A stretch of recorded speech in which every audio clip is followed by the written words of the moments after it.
The Blaze Radio Network. On demand.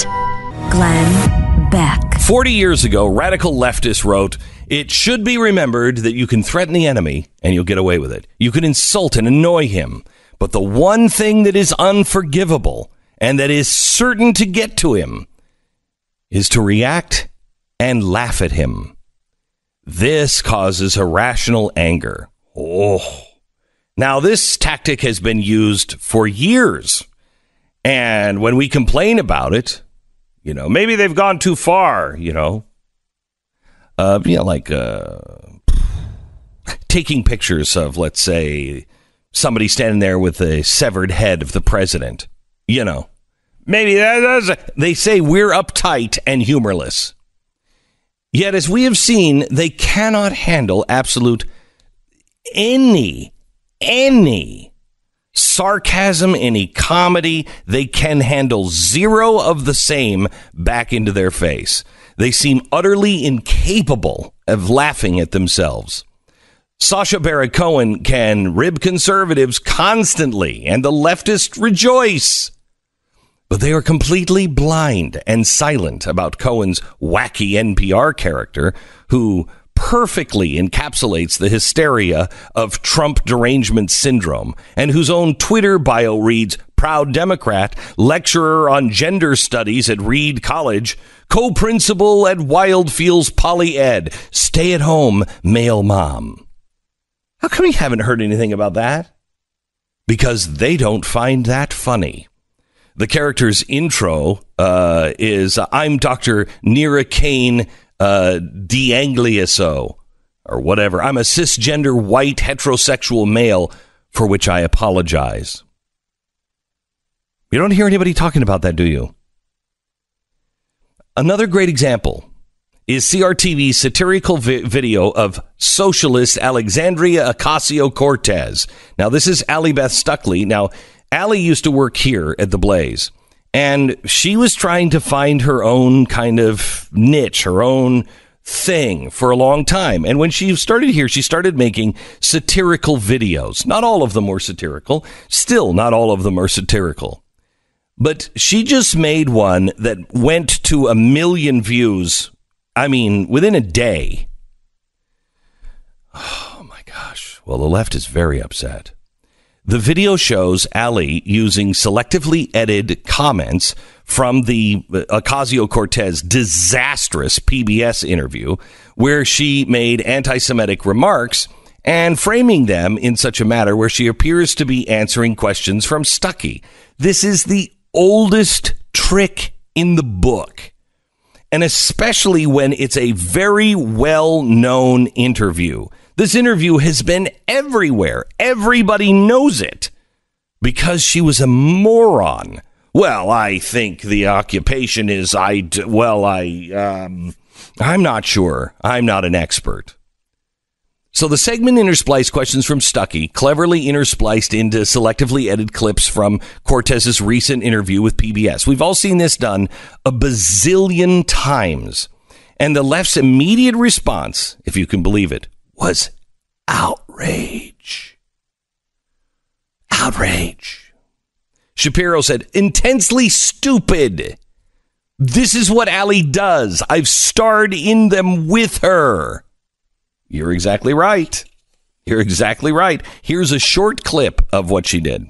Do you have any experience that qualifies you for this job? I was growing up during the Clinton era.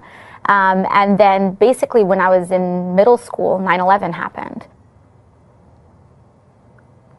Do you have any knowledge whatsoever about how our political system works? Yikes. Does that make you a little bit nervous? Put socialism into your own words. Unprecedented concentration of wealth at the very top, tippy top of the 1%. Wow, I'm kind of surprised to hear you admit that. It sounds like what's going on in socialist Venezuela.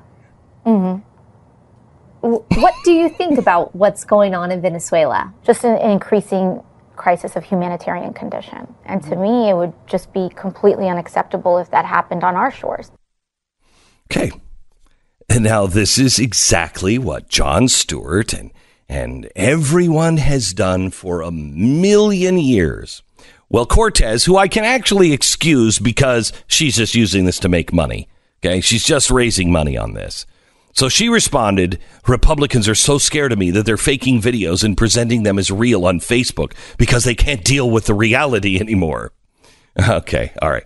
So she doesn't get the joke, or, maybe she does get it, but she's just trying to raise money. Let me go back to one major point. Why is it somehow fine for leftists to constantly make conservatives the butt of the joke and then instantly cry foul the moment the humor is reversed? Obviously, it's important for people to listen to criticism and have their beliefs challenged occasionally. But is it healthy for people to feel as though their worldview is inherently off limits, while the other side is made to feel like their point of view is somehow or another evil? One side feels constantly under attack. They just stop listening. They stop engaging with the other side. And as a result, the divisions between left and right become more unshakable. This is a really dangerous situation because ultimately we need one another. Democracy cannot work without balance of liberalism and conservatism. And if two sides are unable to sit down together and have a laugh, let alone compromise and empathize and commit themselves to improvement, then we've got bigger problems than bias in comedy. And there's nothing funny about that. Well, maybe there is, but only if it's done really, really well.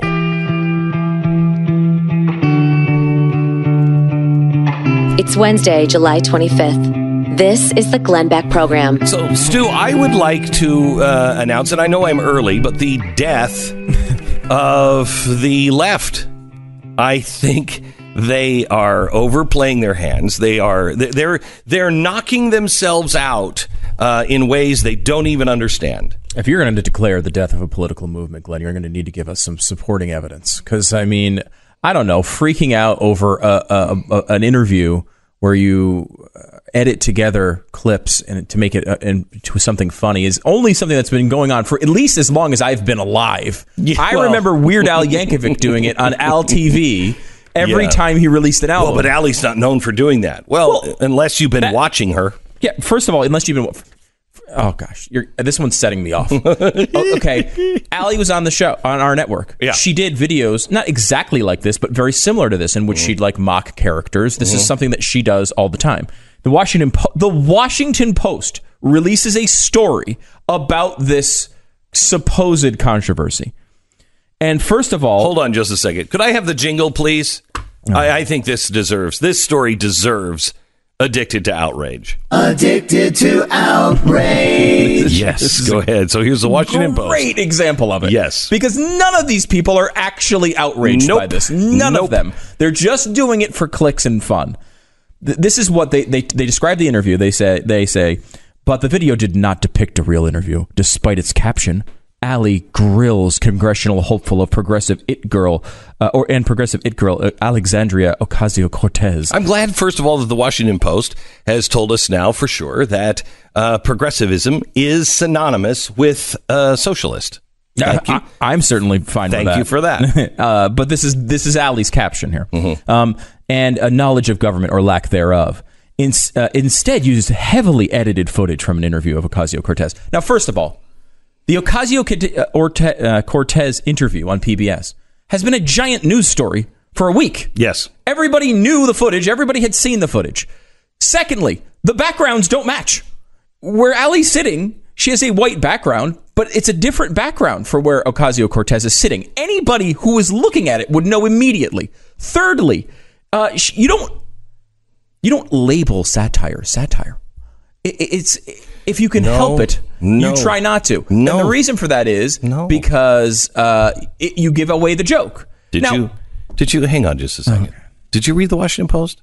I am. That's where I'm getting this from. They have to label it. And you know that every satire you have ever seen is always labeled. Everything. the Colbert Report. What does it say before that show even started? Warning, satire approaching. Yes, so, that's true. I remember that. mean, they always label satire. Yeah, you don't do that unless you have to. Beyond that, she actually did label it satire. Now, they're talking about when she updated the caption. They updated the caption to say this is satire. They actually, did it. But she put a winking emoji in the middle of her headline. Now, if you are conducting a serious interview with an up-and-coming congressional candidate, do you put a winking emoji in the description of your interview? No, it was blatantly obvious what it was. Listen to this, though. After an outcry, the Facebook page for Stuckey's show, where the social media giant is given informal, I can never say that word, given under the blue check mark, right, was updated to note that the video was satire and include a reference to the original PBS show. But the fact that the video traveled so widely and for some apparently believably, again, like they're not saying they believed it. They're saying for some apparently believably. What is their evidence for this? Who knows? They go on to give you a couple of random people from Facebook to say, look, one person said they believed it. It's like, it's Facebook. One person says everything. One person is talking in gibberish right now. One person has an entire page dedicated to pig Latin. Like one person believes everything. But like the fact that that video traveled so widely, again, it has over a million views. The video did very well, right? Looking at some of the previous videos from Allie, here's the one at the top of her page, which is a video entitled, here it is, Human Dignity Starts in the Womb. Okay? That video has 3.15 million views.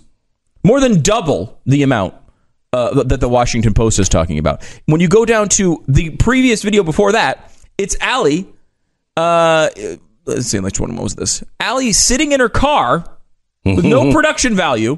She's sitting in her car, and the headline is Christ-like confidence is greater than self-love. And she is, it's a 3-minute video of her sitting in her car that has 762,000 views. This is very much in the mainstream of where an Allie Stuckey video would perform, right? Well, she does well on the internet. And it's like, they sit here and they hammer her as if she has never done anything like this before. That's one of their arguments, because people will say, well, what about Jon Stewart? He's done this stuff. Saturday Night Live's done this stuff. Weird Al Yankovic's done all these things. Well, Allie's not known for that. Well, first of all, she's 25 years old? Yeah. She's a new media personality. And if you have been around her or following her, she used to work here. She is known for that. She is known for this. Yes. She's just not well known because she's at the beginning of her career. Right. Like the fact that you don't know what she does doesn't mean that her millions of fans don't know that. Crazy. They do know it. That's crazy. why they're there. Right. You're just jumping into this because you're trying to make up an outrage story that you don't actually have any foundation to. And the fact that they would all play along, because you're right, Ocasio-Cortez, she's going to tweet about it because she wants to raise money and look like the victim so she can, of course. But the fact that so many media members jump onto this and act as if they also can't tell whether this is real or not is the big problem. Hold on just a second. I have some breaking news here. Okay. On something that we have just discovered that Donald Trump has said. And it is stunning, Stu. Mm-hmm. We're going to get into this next. What is it? Well, I'm very nervous. You should be. Addicted to outrage. And you might even be outraged by it. We'll get into that next. It has nothing to do with Allie's video. This is the real deal, okay? And you're going to be shocked. I can't wait to hear You're it going to now. be shocked. This is going to be important, I'm sure. All right, Tiga Tawari, the expert, our go-to expert on Bitcoin and cryptocurrencies, came out to declare that the bear market in cryptos is over, and he believes this is your last chance to get in before Bitcoin goes to $40,000. Now, he doesn't make money on Bitcoin or anything else. He's a guy who makes money for his advice, but he doesn't make money on Bitcoin. The timing for this special chalkboard show that we did with Tika last week was spot on, and you can watch the replay for free through tonight only. This is the last night for the replay. We went into depth with Tika on Bitcoin and discussed the reasons why cryptocurrencies are going to increase in value by the end of the year. He also names 3 cryptocurrencies, one of them is Bitcoin, that he says are going to make tremendous gains by the end of the year. This guy has a really, really good track record. And I also want you to hear his reason behind it, because he's not making predictions. He's using science and analysis to make his, prediction, if you will. Watch the replay for free now at beckcryptoshow.com. That's beckcryptoshow.com. Tika is also sharing the name of the currencies, and you have a chance of walking away with your share of $2 million in Bitcoin. Watch the replay for free tonight, midnight Pacific only. You can watch it all day, anytime. It ends at midnight Pacific. Your last chance, beckcryptoshow.com. It's free, beckcryptoshow.com.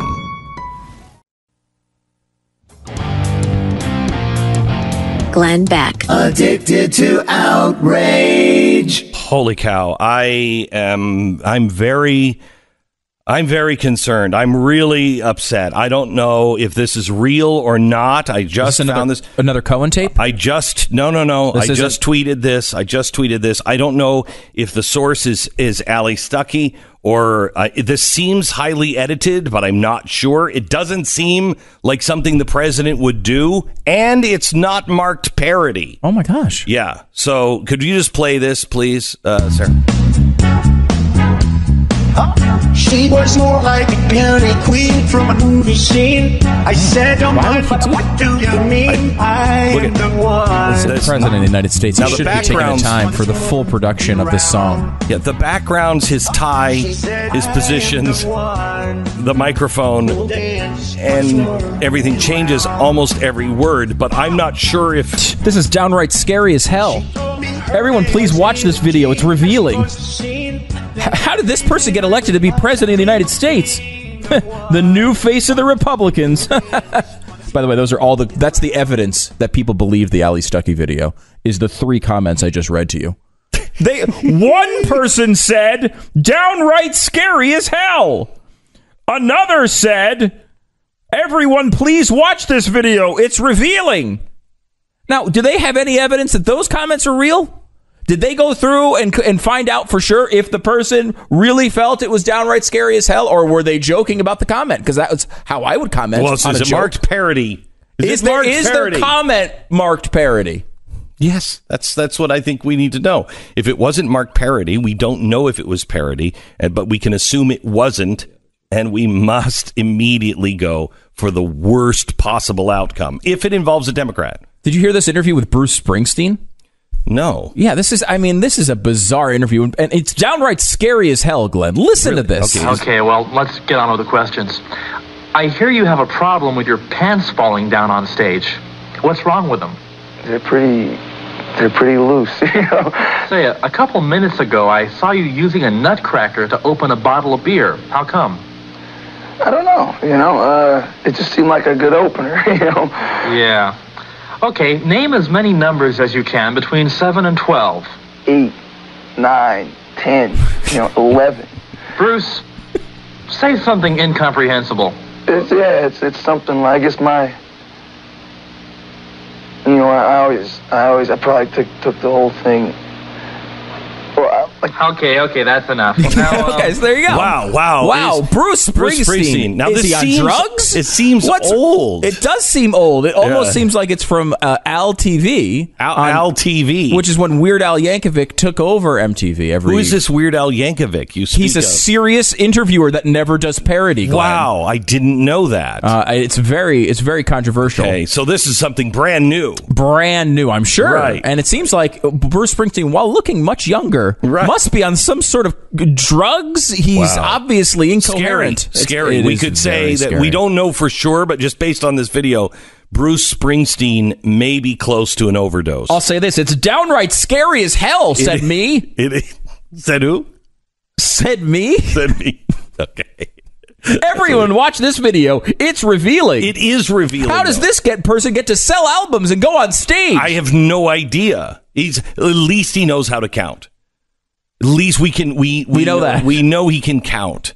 But it's very disturbing. I mean, again, it's this addicted to outrage moment where they're faking that they are upset about this. It's not real. They are not upset about it. They knew it was parody from the beginning. It's not a real story, but they're doing it anyway, and that is a massive problem. Okay, a lot to discuss today, including the tapes from Cohn and Trump. Coming up.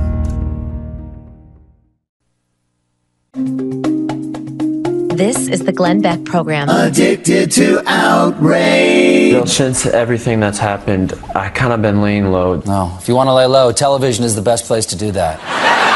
Now, I want to give you a chance to clear up some things. You gave an interview with Billy Bush where you claimed that while you were at a gas station in Rio, a gun was put to your forehead and cocked, and you were robbed. Now you're saying that didn't happen? That didn't happen, and that's why I over-exaggerated that part. That part? Okay, here's the thing. That part is really the whole part. Without a gun cocked at your forehead, it's really just a story about some guys urinating on a gas station. How could you get that so wrong? I was intoxicated. Okay, but on Sunday, when you told that story to Billy Bush, it was hours after the incident. I was still intoxicated. Okay. But then on Wednesday, you told Matt Lauer again that you were robbed. That was another 3 days later. I was very intoxicated. Okay, so this seems highly edited. I don't know if Ali Stuckey had anything to do with this, but this seems highly edited here. It was not Mark satire, Glenn. It's not Mark satire. I don't even know if it's satire. I choose to believe it and say it's downright scary as hell. Right. Well, people should listen to this because I think it's quite revealing. It is. So anyway, we have Austin Peterson. He's a U.S. Senate candidate in Missouri. And his Senate race is happening, August? Are you there, Austin? Yeah, good morning, guys. August 7th. August 7th, okay. And you are, you're I guess, fundraising with a raffle for a 3D printer that will print a gun. Yeah, it's called the Ghost Gunner 2. It's a milling machine. It allows you to make an unserialized firearm.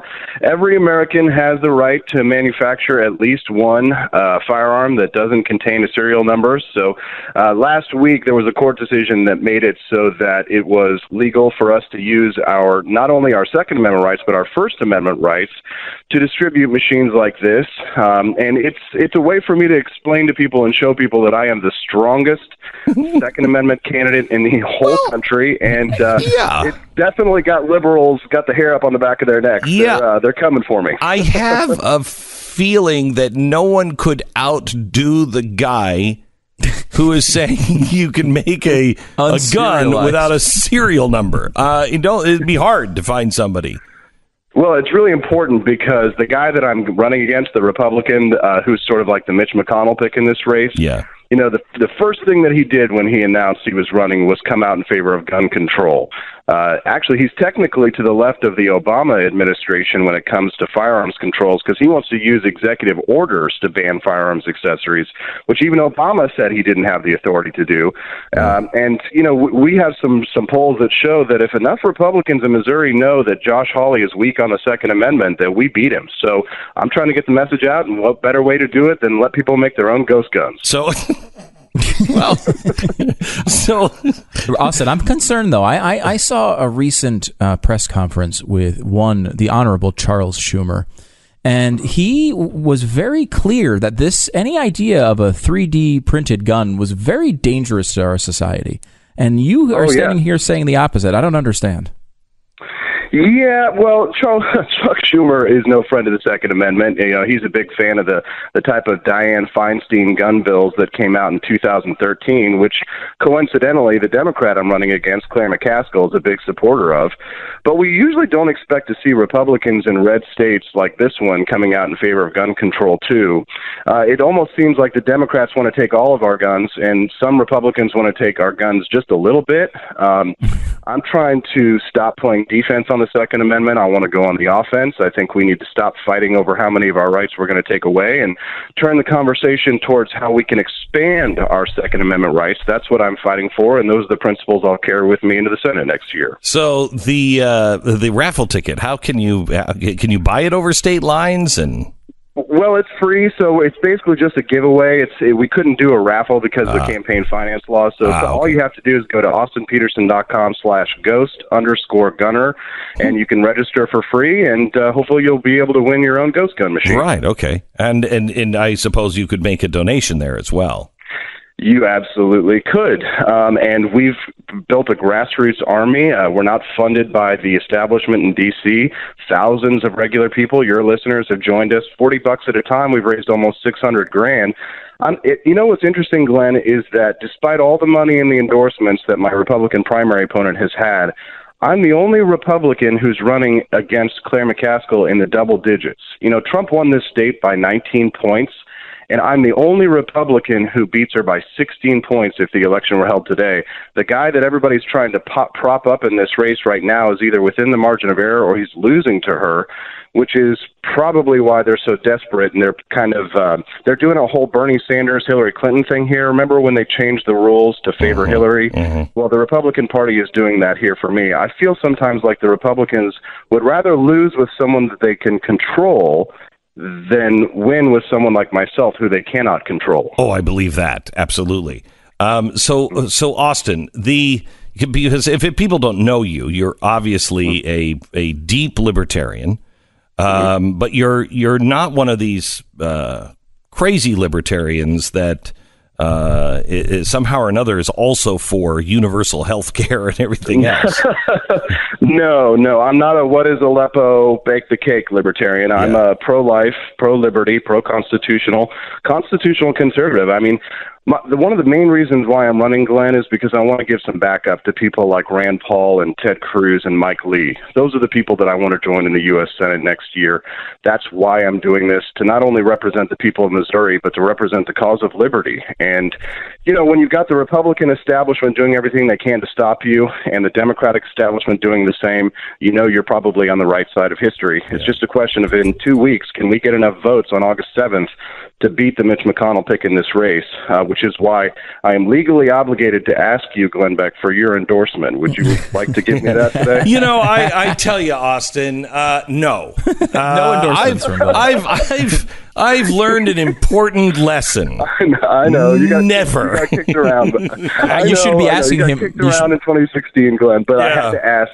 Don't ask, don't get. Yeah, no. I appreciate it. Yeah. But I think what Stu was just going to say is you should ask for me to hate you. Yeah, endorse the other guy. Right. Then you'd have a great chance.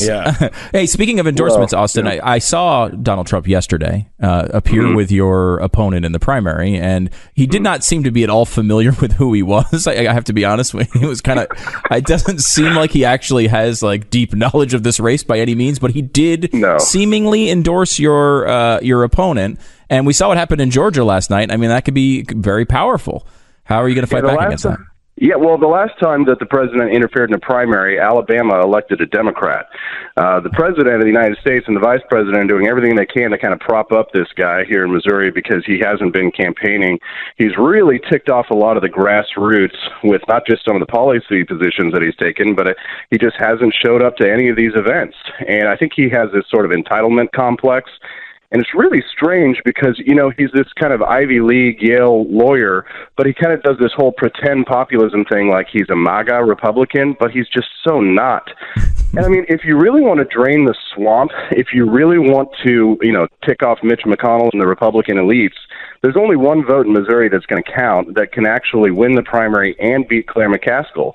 That's Austin Peterson for U.S. Senate. So I think that the President of the United States probably hasn't done his research and vetted everybody in this Senate primary. He probably just had somebody point at Josh Hawley and said, he's the guy. And frankly, the President has better things to do than to worry about a Republican primary in Missouri. But he's probably called in, so had some favors called in for him. And I mean, again, the question is, at the end of the day, are you an ABC voter? Anybody but Claire. If you want the strongest Republican Senate candidate, I'd beat her hands down. Not only do I beat her 16 points overall, but you know what was really exciting, guys, is I beat her by 41 points with young people. And if you want to restore and revitalize the Republican Party with true conservatives and true libertarians, I mean, I'm the best candidate who can do that here in Missouri, so I'm hoping people are going to come out for me on August 7th and pull a vote. Yeah. I actually believe that what you just said is true. The country is moving in a different direction, and if the Republicans don't hop on and understand, the Democrats are moving towards socialism. And that is going to appeal to a younger group of people. If the Republicans just keep playing the same game, you're going to find yourself in the dustbin of history. You need to move towards a constitutional, libertarian, but not necessarily a crazy libertarian, a libertarian constitutional kind of candidate, because that is what the millennials will vote for, and they're fixing what we have put up with for so long. They won't put up with it. Absolutely. I am the sworn enemy of democratic socialism, of communism, of collectivism. I think that the Republican Party is at a crossroads right now, and that if we really want the future to be a limited government future, one that we can secure the blessings of prosperity for our posterity, then I think a conservative and libertarian alliance is what we really need. And there are two of us Liberty Republicans who are running this year. Highly recommend you check out Senator Eric Brakey up in Maine, who's running against the horrible Angus King. He's a great guy. And then, of course, here in Missouri, I think that there's probably no better state other than perhaps your own state of Texas that could have someone like myself who is a true constitutionalist, somebody who really wants to bridge the divide between left and right and say, we have so many things in common as Americans. We need to let this partisanship come behind so that we can put our country first, put our Constitution first, put our freedom first. And that's what's best for our children. They want to be free. They don't want to be saddled with student debt. They don't want to have to, they don't even want to be in Social Security. They should be allowed to opt out when they're young people into the private marketplace. These kinds of solutions are what get young people excited, not democratic socialism. But if we don't put up good leaders, then I'm afraid that they may be swayed by the, Alexandria Ocasio-Cortezes, the Bernie Sanders of the world, because when you just offer free stuff, I mean, that's a powerful incentive for some people. But frankly, I prefer, freedom is dangerous, Glenn. I think that's why people are afraid of it. Freedom is dangerous as hell, but frankly, I prefer it to the alternative. Austin Peterson, running for U.S. Senate in Missouri. Thanks for being on with us. And I think I have to go to the website and just put my name in so I could possibly win the Ghost Gunner, Thanks, guys. 3D printer. You can find Austin at austinpeterson.com, austinpeterson.com, or follow him at AP4, the number 4, Liberty.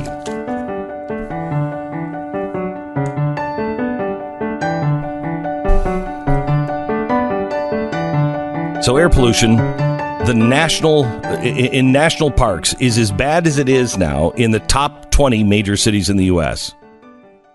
Wait a minute, what?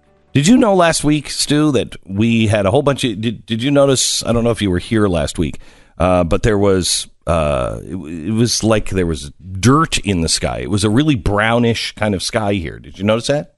No. It was the sands from the Sahara. What? Yeah, the sands of the Sahara Desert were blowing through Texas last week. Isn't that crazy? That does sound crazy. Yes. Yeah, and it's apparently it happens from time to time, and it's how the Earth works. It's amazing. It actually tamps down hurricanes, the potential of hurricanes, whenever that happens. I don't know exactly how, but anyway, so there's a lot of crap in the air that you just don't even know.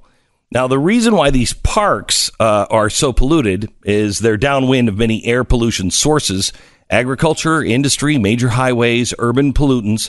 So there is no way that you're going to get away from pollutants in the air. We have to take it back out.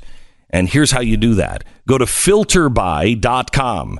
Keep a fresh set of filters in your home's central air system. Filterby. We were just changing them in my office yesterday. Holy cow. You will not, you still don't want to see what was in the air. FilterBuy, America's leading provider of HVAC filters for homes and small businesses. With 600 sizes, they ship for free within 24 hours. It's family owned and all filters made here in America. It's FilterBuy, filterbuy.com, filterbuy.com. Glenn Beck. By the way, this portion of the program brought to you by the lovely city of San Francisco. Poop-a-roni on San Francisco streets. Yes, the makers of Pooperoni now on San Francisco streets. They have. We're going to get into a problem they're having there now. Apparently, it's very dangerous to ride the transit system there. I think they've had. Is it slippery? What's the? No, it's just just being killed. People killing people in the system. So a little murder. Well, just a little bit of murder. A dash of murder. Has that ever hurt anyone though? I mean, when you think about the people it, who are murdered, those people, are right. the example. Those of would it. be citizens of San Francisco. What is going on there? I mean, that seems. What's going on there? Is it just progressivism in action? Progressivism in action. Yeah, it's. I mean, the poop thing is definitely progressivism in action, right? Like not enforcing laws like that, letting homelessness become such an issue, and basically inviting homeless people to come there and do these types of things in their city because they feel bad and they have to, give away everybody's tax money. That one's clear. The murder thing.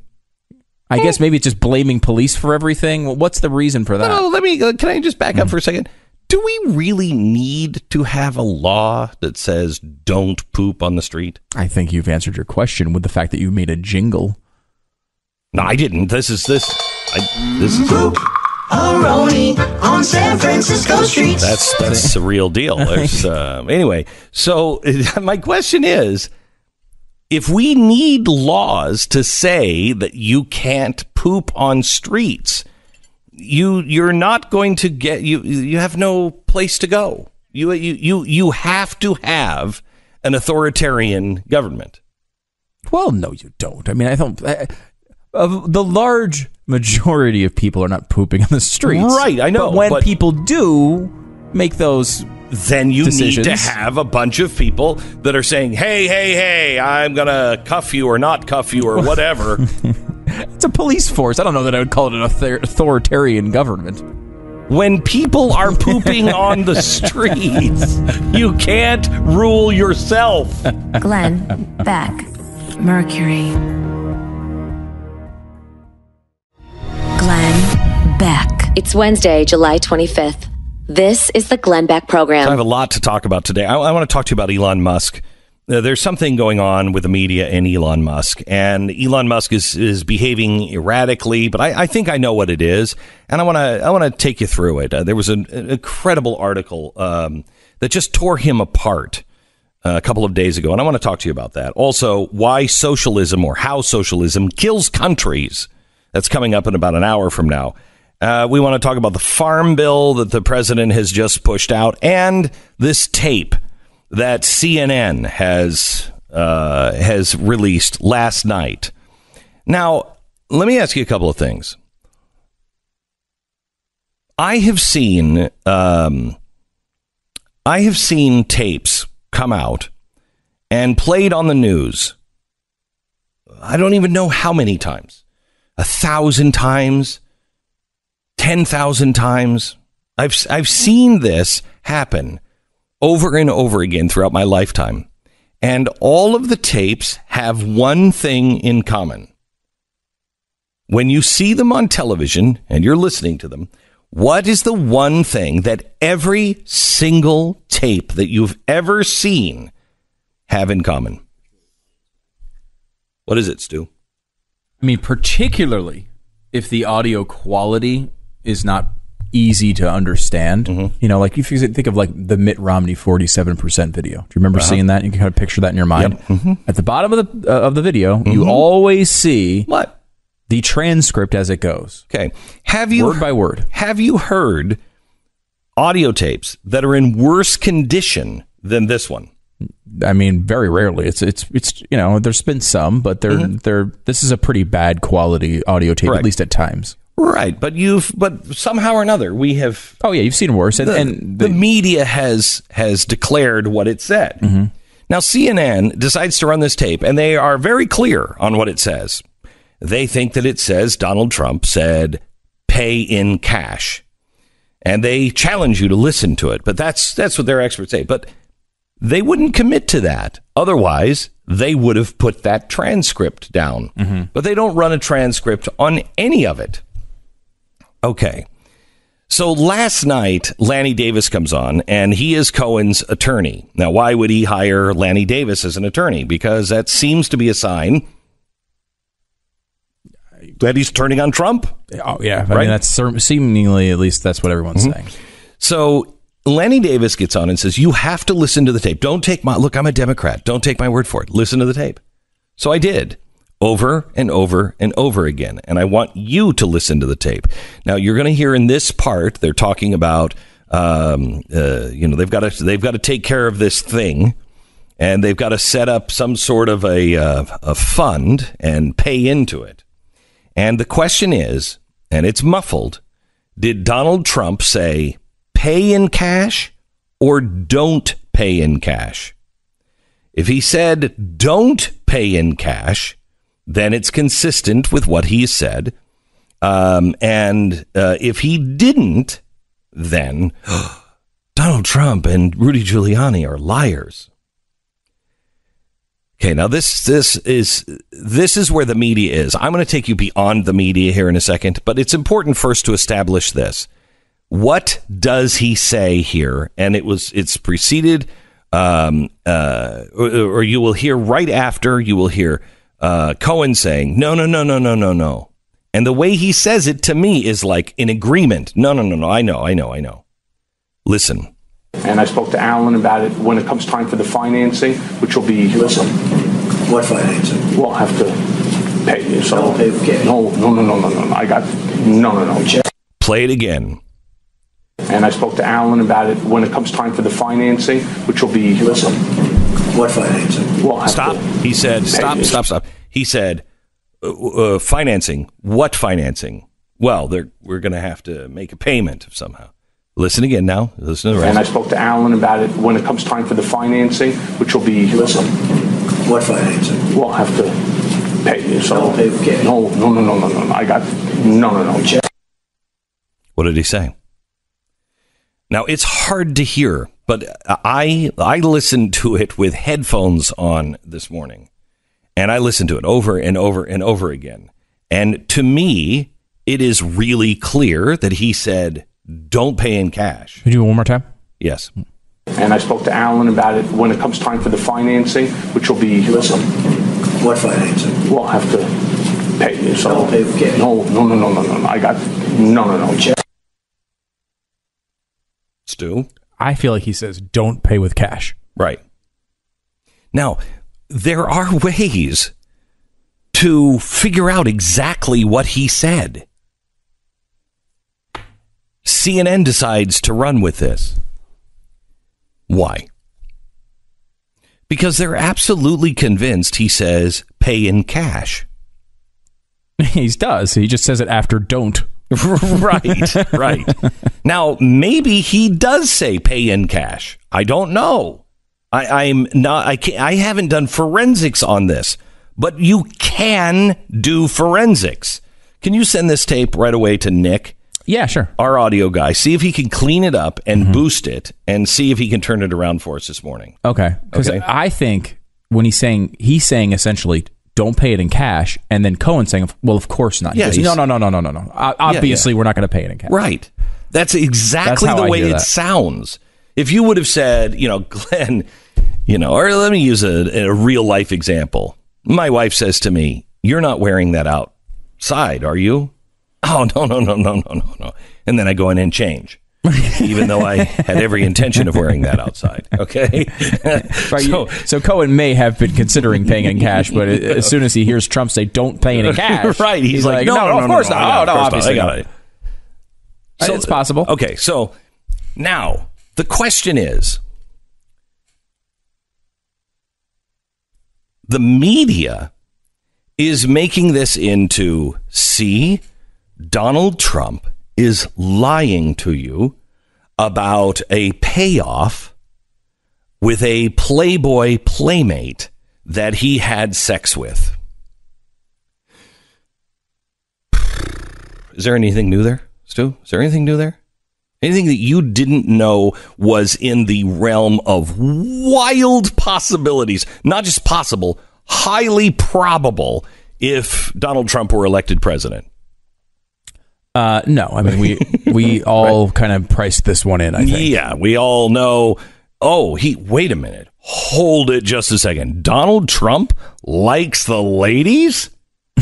Donald Trump likes big, buxom blondes? I believe she's a brunette, I believe. Whatever. Here's Donald Trump may have made it with a penthouse pet or a playmate? No way. There's not a lot of surprise coming out of that part of the story. There's not. Yeah. I mean, look. And Donald Trump, who has this angel of an attorney, they might pay people off to keep them quiet? Shut up. No, that's not a surprise. Right. This is akin to coming out and saying now and expecting people to be surprised. Did you know that in New York, Donald Trump kind of worked with the mob? I mean, he didn't kill anybody, but yeah, he was working with the mob to get his buildings built and stuff. He'd do some payoffs from time to time with the mob. Get out of here. You mean the guy who had the casino in Atlantic City? The guy who can build buildings twice as fast as anyone else, doesn't seem to be slowed down by anything in a city riddled with unions and mobsters? Shut up.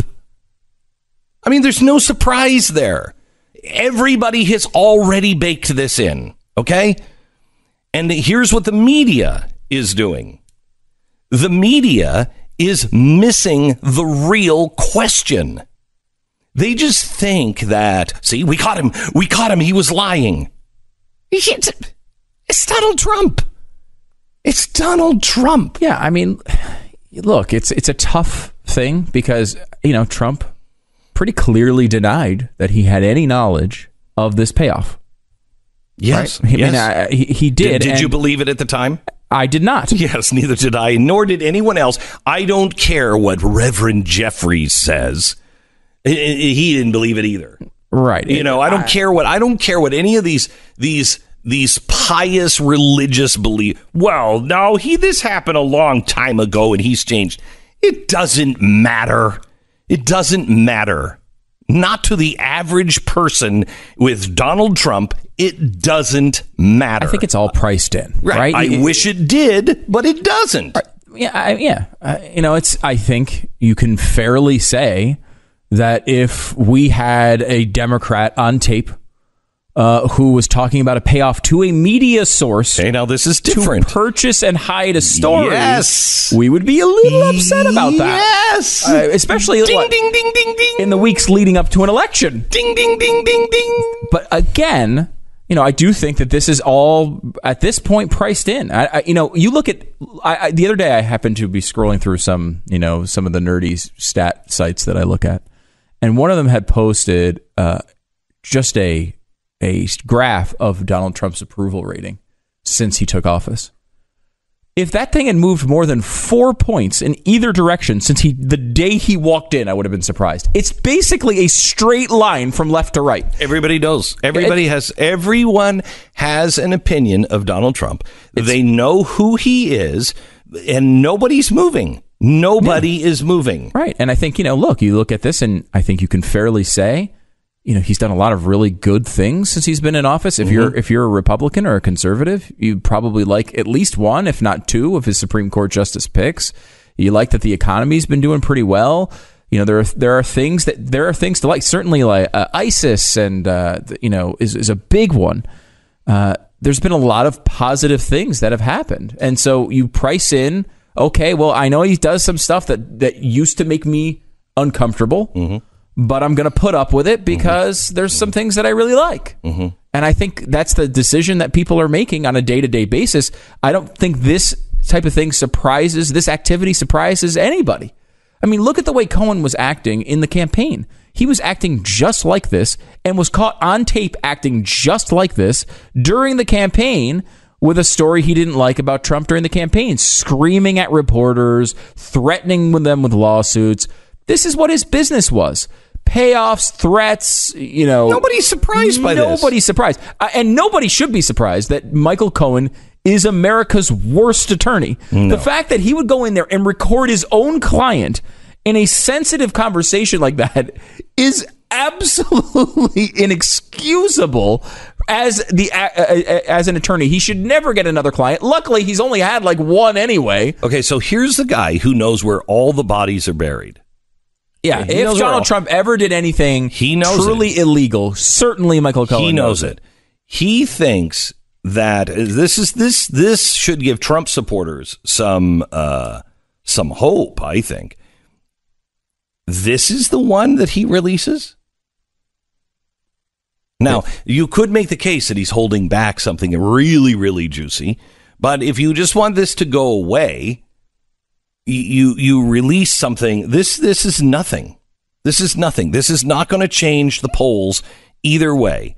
Yeah, I think everyone's going to take what they want out of it. Everybody's going to say he said didn't, or he did say yes, you got to pay in cash. It doesn't matter. So everybody hardens their position.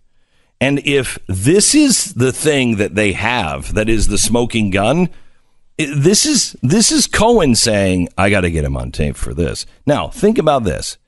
He's not the worst attorney. He believes in self-preservation.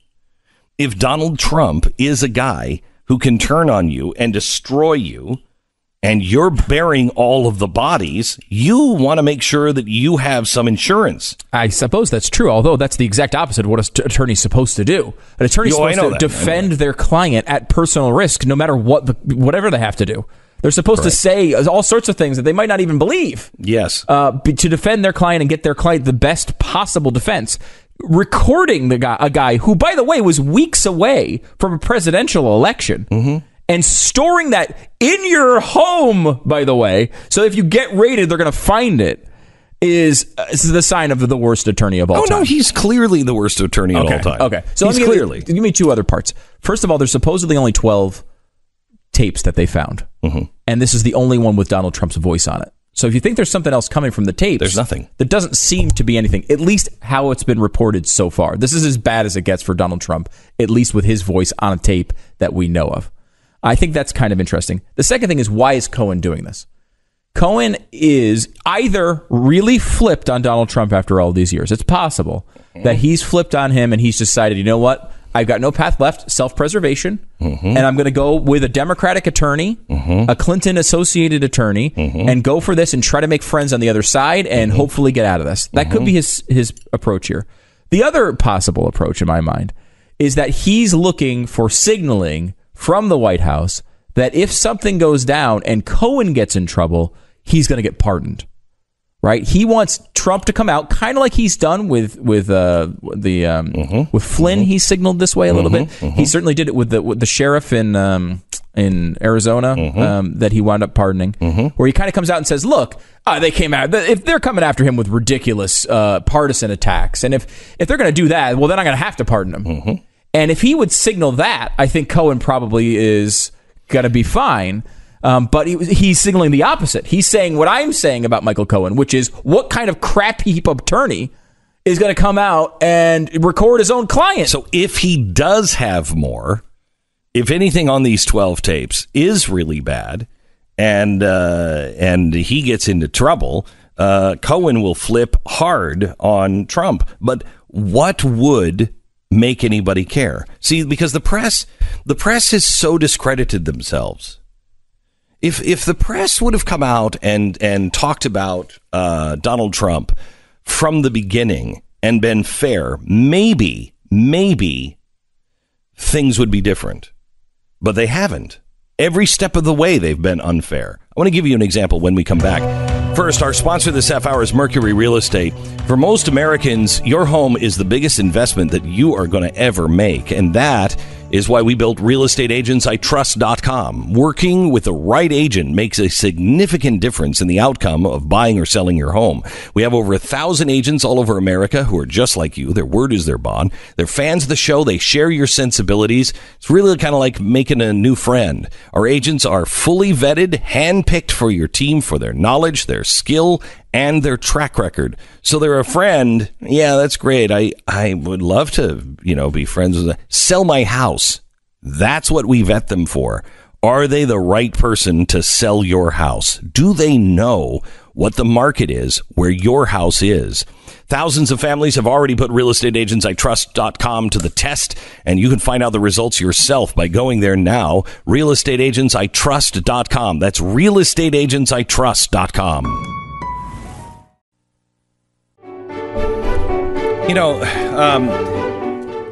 The problem with the media is they do not understand the art of persuasion. And they don't understand the art of persuasion anymore because they haven't been challenged. See, back in the 1950s, when they were embedding messages in movies, et cetera, they were doing those things intentionally because they had to persuade Americans to move. Now, the current crop of people, they've never been challenged on any of these things. They're in the mainstream of their culture. The media has never been challenged, really seriously challenged. They're all in lockstep. And so they don't understand the art of persuasion. They don't even think they have to make the case. They just say it, and it is. And people are supposed to fall in line. And when people don't fall in line, they don't understand it. And so they become more and more unfair and unreasonable, and they can't explain anything to anyone because they've lost that ability because they have never had to. So if the media would have come out at the very beginning, for instance, let me take the collusion thing with Russia. They've been saying forever, collusion, collusion, collusion. Okay, when this story first broke, I was probably one of the first to say, well, yeah, I bet if they had, when they had those emails saying, hey, we got something on Hillary Clinton. And Don Jr. writes back and says, hey, well, why don't you stop on by? We're very interested in that. Okay. When they had just that, I was like, absolutely, they colluded. Absolutely. However, that's not the way the scenario played out. But the media continued to say it did. Let me pick it up there next. Have you ever been out in the real world and you bump into somebody who listens to the show? Hey, I listen to the Glenn Beck show too. Really? So do I.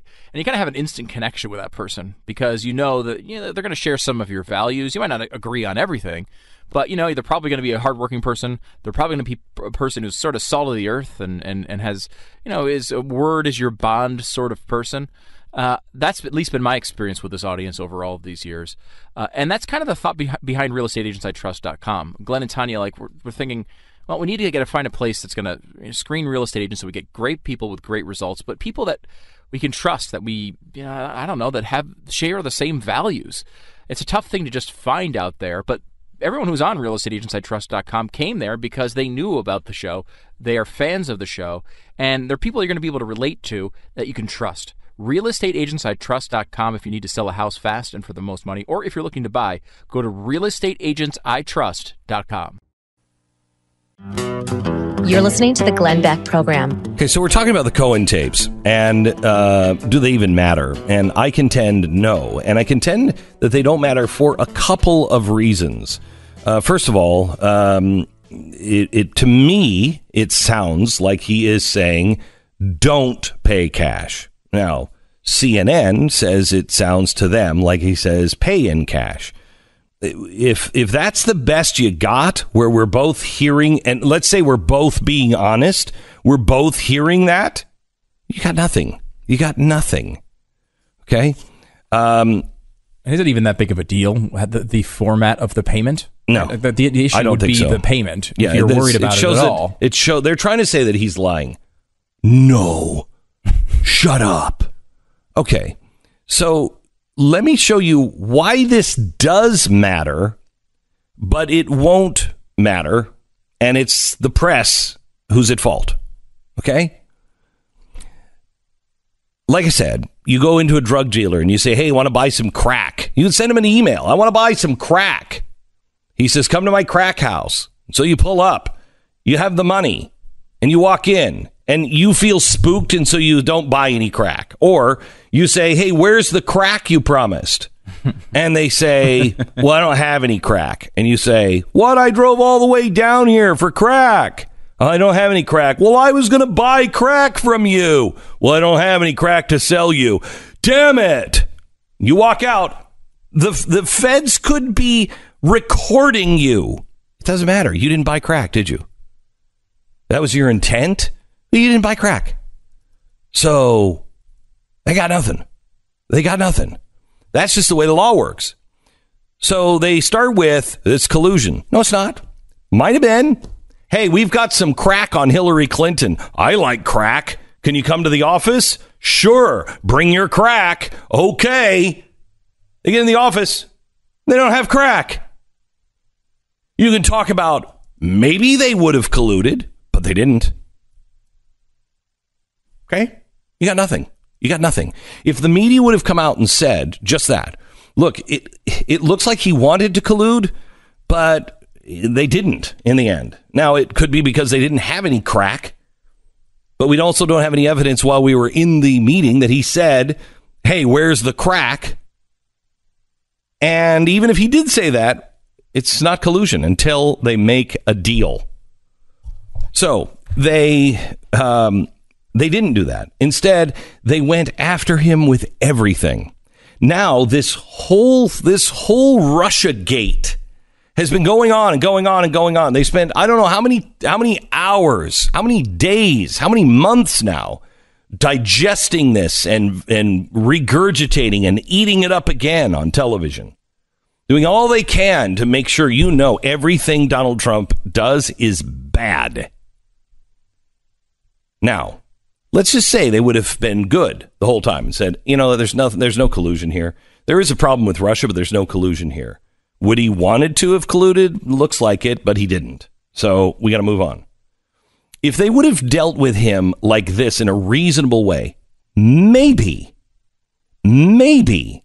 people would have cared when you come out with this tape, but not for the reason you are saying. The media is like, look, he's lying. It's Donald Trump. If his lips are moving, there's a pretty good shot he's not saying what's really happening.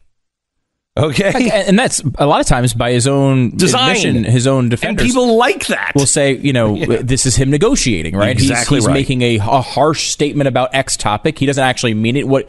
They say this to us all the time about tariffs. Mm-hmm. Right? Like, oh, no, he doesn't. He's not actually going to do these tariffs. That's not really what he wants to do. He's just negotiating with these other countries. Okay. So maybe he is. It's Donald Trump. You don't know. You cannot take what he says seriously. You have to take what he does seriously. All right. So they come to you and say, look, he is on tape with his attorney, trying to buy a story from a media outlet to suppress it. Now, that's different than I bought Stormy Daniels' story so she wouldn't share it to the press. That's different. That's a transaction between you and her, and that's her business. You might think it's shady, but it's, But it's what's done, okay?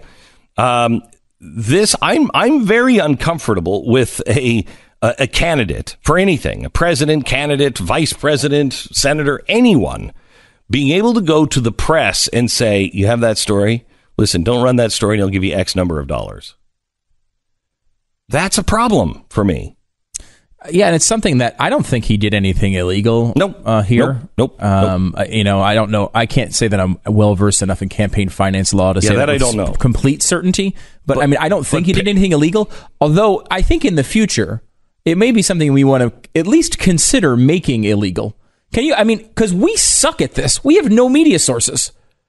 Can you imagine how a Democrat would be able to exploit this? And they probably have, right? Where if it was legal and acceptable for a presidential candidate a few weeks before the election to go to the New York Times and say, here's $1 million, get this person's story, convince them you're going to run it, and then just bury it.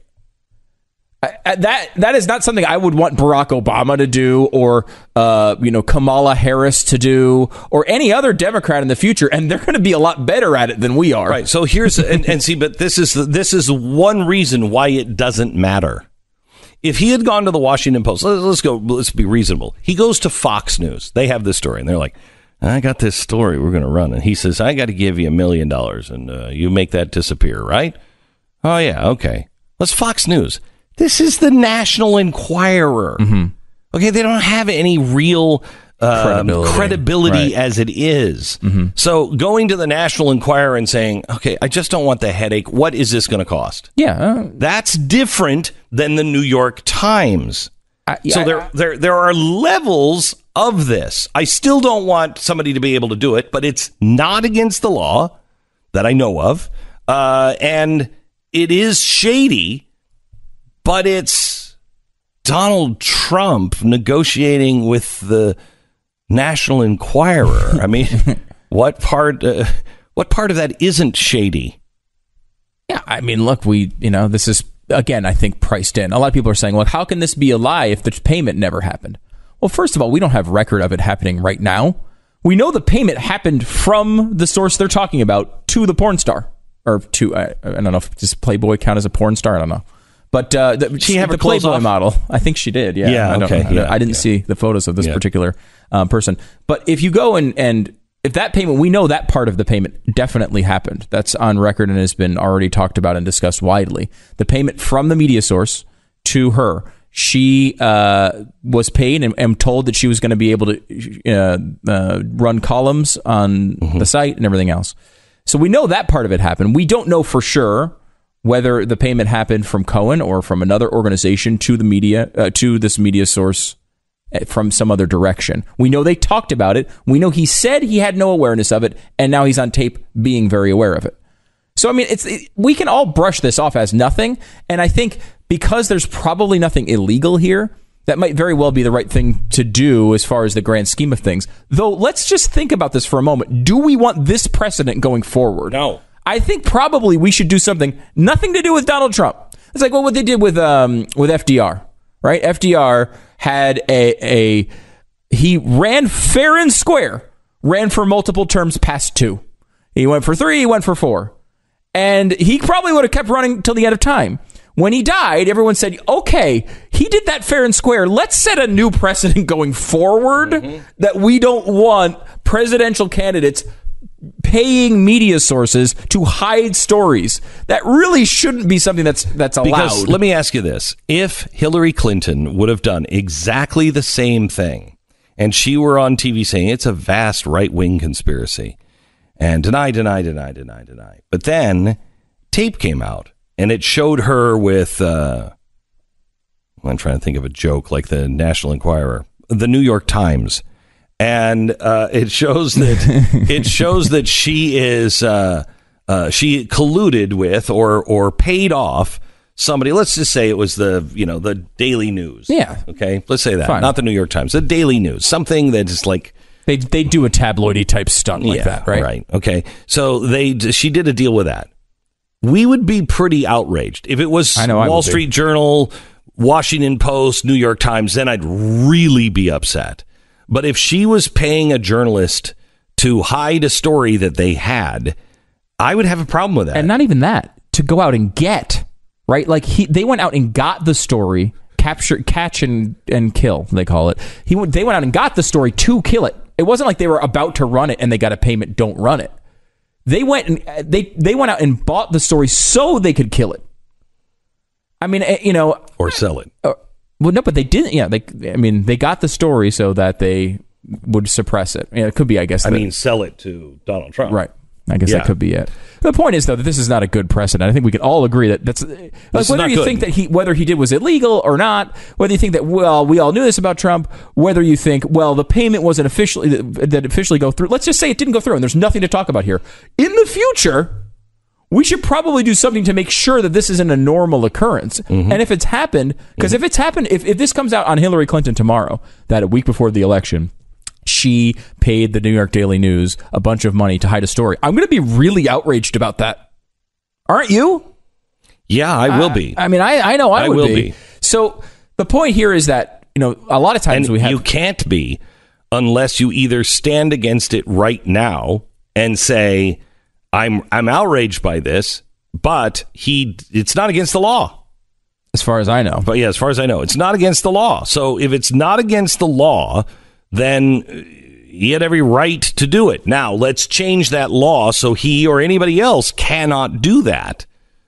Because it is outrageous that you would stifle a story. You would buy a story from a media outlet to stifle it and to kill it. That's not cool. That's not a free press. The free press, I mean, I would be just as mad at the New York Times or Washington Post if they had done a deal like this with Hillary Clinton. I'd be equally as mad at them. Why isn't anybody throwing up, the National Enquirer? Because they have no journalistic credibility. That's why.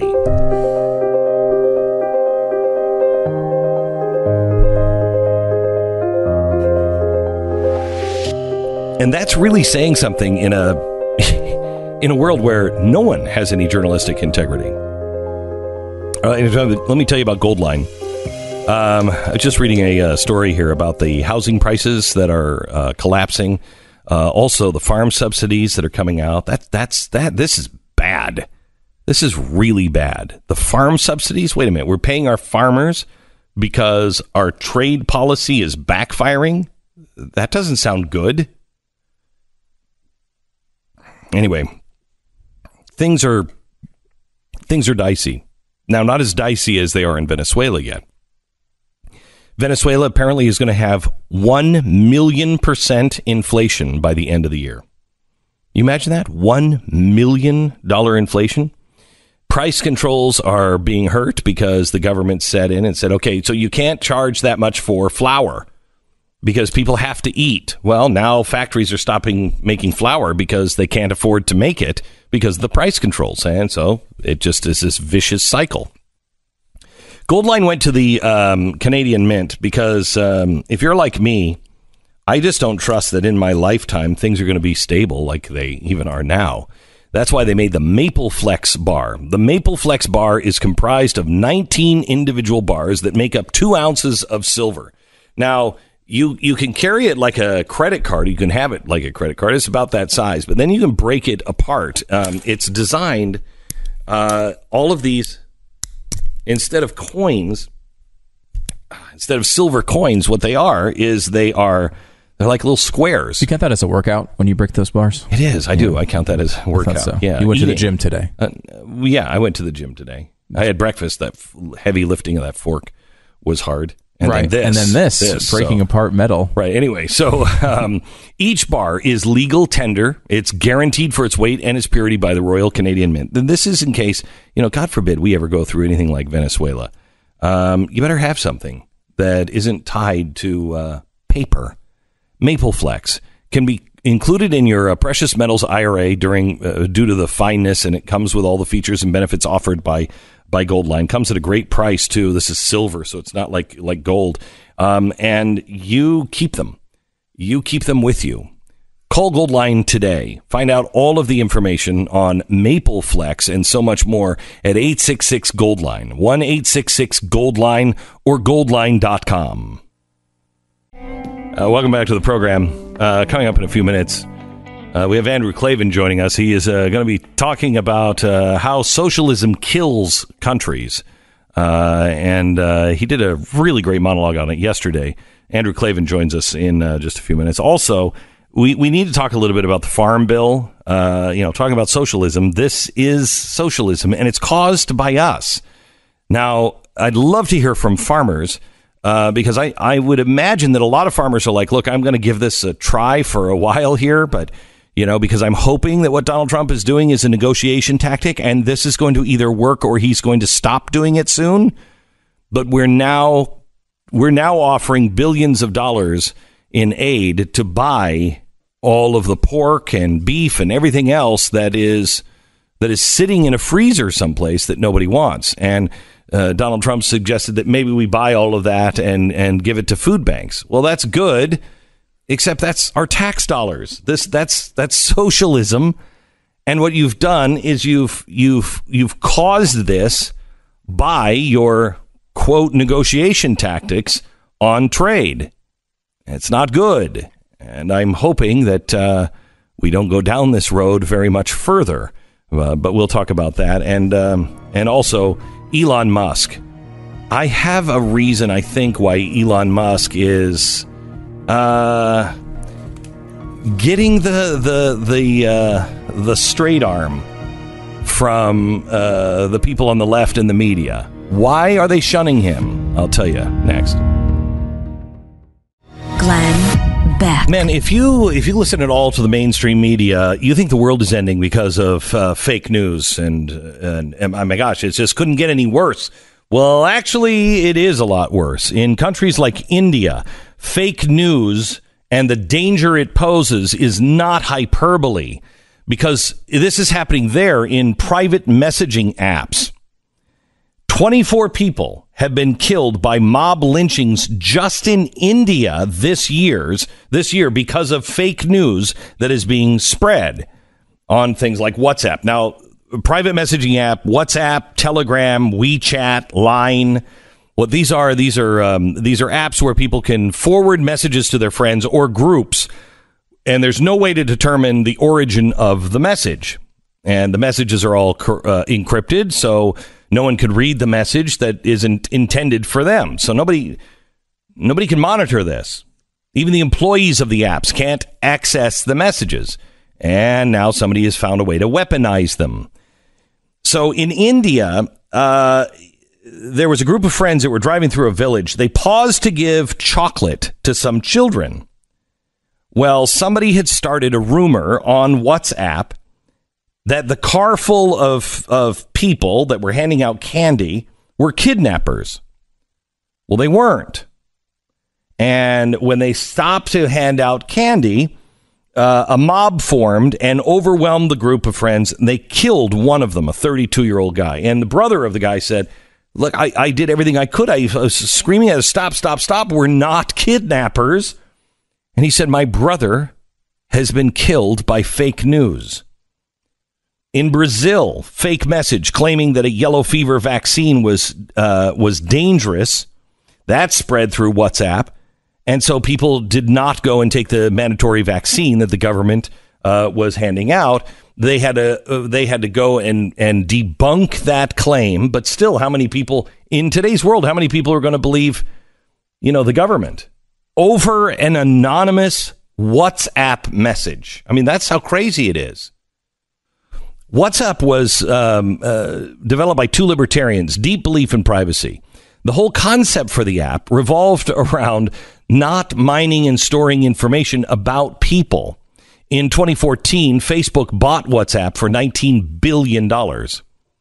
Now, ironically, the privacy controls that made this and similar apps so appealing are the very things that people are now using to weaponize it and to spread fake news. Technology continues to improve and improve so many aspects of our life. And it's going to get harder and harder to, you're never going to put it back in the bottle, nor should we try.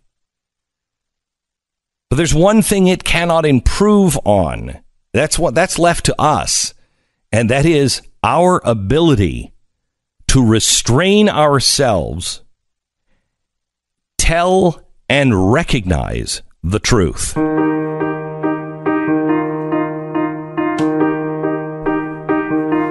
It's Wednesday, July 25th. This is the Glenn Beck Program. Andrew Klavan is a remarkable man. He's one of the smartest guys he makes me feel just like a dumb as a box of rocks. You're around him, and he's He's got an enormous vocabulary. He's really, really super smart and very well read across everything. He's kind of a jack of all trades. He's a writer. He started in the 70s as a reporter. He worked for ABC Radio, writing news for them, et cetera, et cetera. And then he started writing novels, and he won some awards and made, a splash. And he's probably best known for Don't Say a Word, which was a Michael Douglas film eventually, and True Crime, which was a Clint Eastwood film. He wrote those. Also Empire of Lies. And he also wrote a Michael Caine movie and a horror film. And now he is in the belly of the beast in Hollywood, and he is just writing things that tell the truth about things like socialism. Yesterday, he, on his program, did a great job explaining how socialism is killing countries all around the world. Welcome to the program, Andrew Klavan. Thanks, Glenn. It's great to be here. So, are you shocked at how quickly socialism has become totally cool? It is a little shocking, but the funny thing about socialism is it's kind of diabolical. It takes about 70 years to suck a country dry when you institute socialism. If you look at the communist revolution to the fall of the Berlin Wall, just about a lifetime. You look at the post-World War II Europe that went very socialist to today when Europe is essentially being subsumed by migration and by a loss of inner faith in themselves. Just in about a lifetime. So it's diabolical because the people who start the socialism and the people who see the society fall are not the same people, and they don't connect. They think, oh, it can't be the national health care that's turned us from an empire into a backwater. That can't be right because I've had national health care all my life. But that is, in fact, what it is. It's the socialism that is both the symptom of the disease. Socialism comes in as a society has lost faith in itself, and it's also the cause of that disease getting worse. It sucks out. It does so many things, but the two most important things that socialism does is the first thing is it institutes the logic of slavery. I'm a big believer that ideas expand to fulfill their own logic. So you start out by saying all men are created equal, meaning all white men, essentially. But that idea is going to expand to include everybody, and women too, eventually, because ideas expand. The basic idea of socialism is that your time that you put into your work that creates your money belongs to the state. Your life belongs to the state. It's exactly the same logic that a master says to his slave. He says to his slave, you do the work, but I'll get the profits because I'm superior to you. And that's what the state says to the people under socialism. So it essentially turns you into slaves. You wonder why in a single generation Nicaragua becomes a slave state. It goes from being a right-wing slave state to being a left-wing slave state. Venezuela is destroyed in a blink of an eye. And basically the juice of Europe, the thing that made Europe the greatest civilization on earth, the Europe of Shakespeare, the Europe of Mozart, the Europe of John Locke, that Europe is gone. That Europe is just gone. And socialism has a lot to do with it. And the other thing, and to me, sometimes people go a little nuts when I say this because they don't quite understand what I mean, but socialism is a materialist philosophy. In order to turn people into slaves, you got to take their God away. You can't say to them, God made you in his image, you are unique, you are cherished, you're loved, you have dignity, because you're taking his rights away. What you're saying to him is everything you need is contained in a dollar bill and a lunch bag. I give you a dollar bill and a lunch bag, you're happy. You don't need meaning. You don't need, dignity. You just need your dollar. I give you enough money in a lunch bag, and you let me make the decisions. Once you take God out of a civilization, you've literally taken the meaning out of a civilization. You've basically said that the only thing you are physical beings. You live, you have pleasure, you have pain, and you die. And when you say that to people, the reason for all the stuff that we do, all the great stuff that we do, all the stuff that makes us a vibrant, creative civilization like America, it's gone. It's gone. There's no reason to sit in your garage and starve for 14 years to invent some kind of new battery that'll store wind power. You don't have to do that because there's no meaning to it. And And you watch socialist countries, and this happens to every single one of them. I always hear people when they tout socialism, they look at countries that aren't really socialist, but have very high taxes and a lot of social spending, like Norway. And they say, the polls show everybody's happy in Norway. And you think, yeah, but everything they use was invented in a capitalist country. Are they using cell phones? Are they using cars? Do they have an army that can protect them, or do they depend on our army to keep invaders away? They're living in our garage.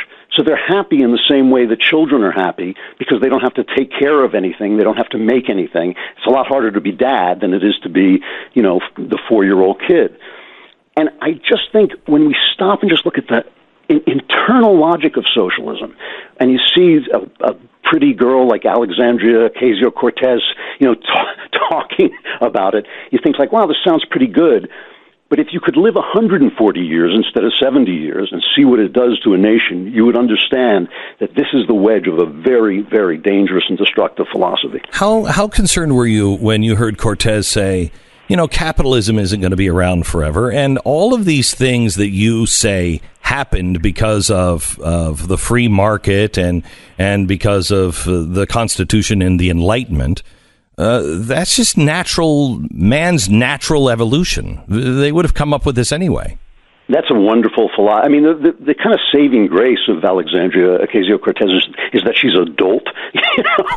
But she's not. She has 2 degrees. She has an economics degree and foreign affairs degree. Glenn, you're making me lose my faith in higher education. I didn't know you had any.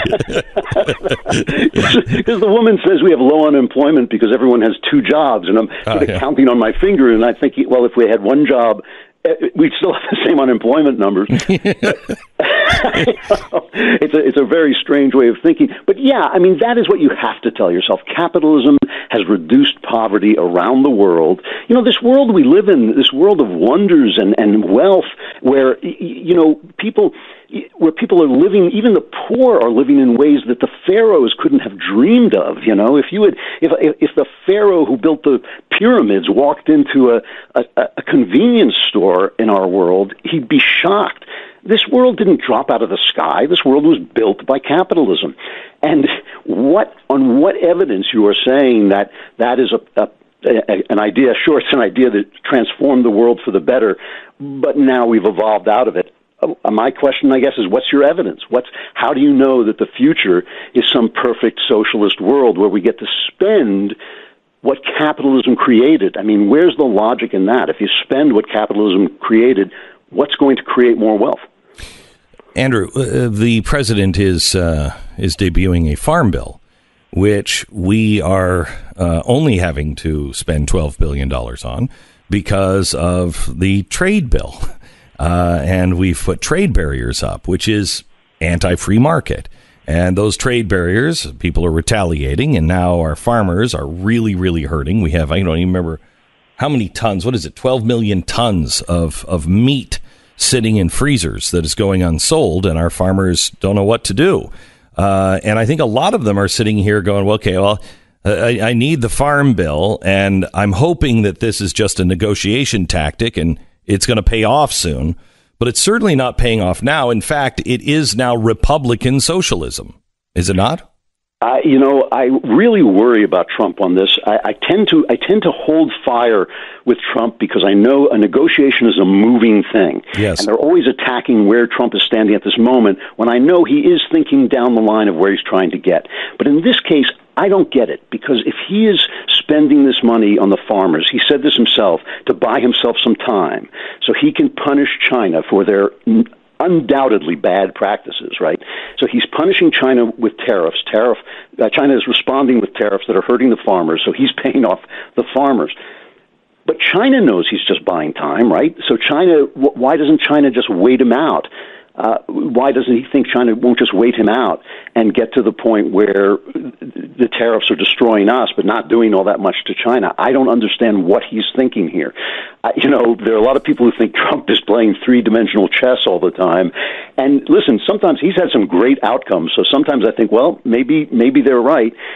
I don't get it with this, and I know this is the kind of thing that probably only bothers you and me in America, is tariffs are supposed to be done by Congress. That's actually in the Constitution, and they keep handing this stuff off to the president, and I wonder, well, why do that? Why isn't Congress in charge of this like it says in the Constitution? Because they don't want to be holding the bag. They don't want to be holding the bag, and so they don't do anything about immigration, they don't do anything about tariffs, and so then they accuse Trump of being an authoritarian, and to Trump's credit, he keeps saying, no, pass a law, please, legislate, you're the legislators. So, this has been Trump's philosophy on trade forever. This is not a new thing. He's not just making it up. We're going to have to play it out because nobody's going to stop it.